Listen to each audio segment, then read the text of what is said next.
एक दिन गौतम बुद्ध अपने शिष्यों के साथ एकदम शांत होकर बैठे हुए थे। उन्हें इस तरह से बैठे देखकर उनके शिष्यों के मन में चिंता होने लगी कि कहीं वो अस्वस्थ तो नहीं। तभी उनमें से एक शिष्य ने पूछा कि आज आप इस प्रकार मौन क्यों बैठे हैं? क्या हम शिष्यों से कोई गलती हो गई है?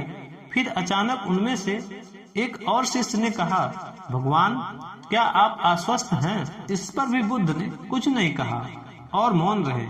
किसी को कुछ समझ में नहीं आ रहा था। सभी ने सोचा कि बुद्ध को आखिर हो क्या गया है। तभी अचानक एक हांफता हुआ आदमी वहां पहुंचा। उसको बुद्ध के पास पहुंचने से पहले उनके शिष्यों ने उसे रोक लिया। शिष्यों के द्वारा रोके जाने पर आदमी जोर जोर से चिल्लाने लगा और बोला, गुरुजी, आप मुझे अंदर आने से रोक क्यों रहे हैं? और आप मुझे अंदर आने की अनुमति क्यों नहीं दे रहे हैं? एक शिष्य ने कहा, हम तुम्हें गुरुजी की आज्ञा के बिना अंदर आने की अनुमति नहीं दे सकते। इतना सुनते ही वो व्यक्ति अब और भी ज्यादा जोर जोर से चिल्लाने लगा। उसके चिल्लाने से बुद्ध को अपनी आंखें खोलनी पड़ी। बुद्ध की आंखें खोलते ही उस आदमी ने अंदर आने की पूरी कोशिश की, लेकिन फिर बुद्ध ने अपने शिष्यों से कहा, इस इंसान को अंदर मत आने देना। यह आदमी अछूत है और ऐसे अछूत इंसानों को अपने धर्म सभा में आने की अनुमति मैं नहीं दे सकता।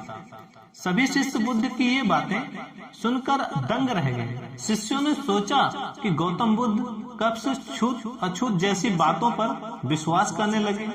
बुद्ध के कई शिष्यों ने उनसे पूछा, हमारे धर्म में तो जात पात का कोई भेदभाव नहीं है, फिर वह अछूत कैसे हो गया?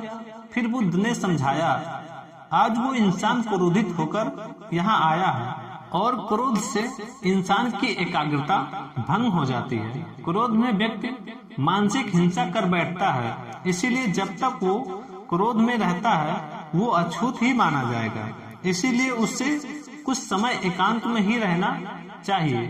क्रोध से भरा शिष्य भी बुद्ध की सारी बातों को ध्यान से सुन रहा था। अब उसे पश्चाताप हो रहा था। अब वो समझ चुका था कि अहिंसा ही महान कर्तव्य और धर्म होता है। उसे अपने किए गए व्यवहार पर बहुत पछतावा हो रहा था। वो बुद्ध के चरणों में जाकर गिरा और आगे से क्रोध न करने की शपथ ली। गौतम बुद्ध का यही मतलब था कि क्रोध में आदमी अनर्थ कर देता है। व्यक्ति कुछ ऐसा कर देता है जो उसे नहीं करना चाहिए। हालांकि बाद में उसे अपने किए गए पर पछतावा होता है। असली मायने में देखा जाए तो क्रोधित व्यक्ति अछूत हो जाता है और ऐसे में उसे अकेला ही छोड़ देना चाहिए। क्रोध करने से तन, मन और धन तीनों का नुकसान होता है। दोस्तों, मैं उम्मीद करता हूँ कि आपको ये वीडियो पसंद आया होगा, तो चैनल को लाइक और सब्सक्राइब कीजिए और बेल आइकन को दबाना ना भूलिए। मिलते हैं फिर आपसे एक नए वीडियो में।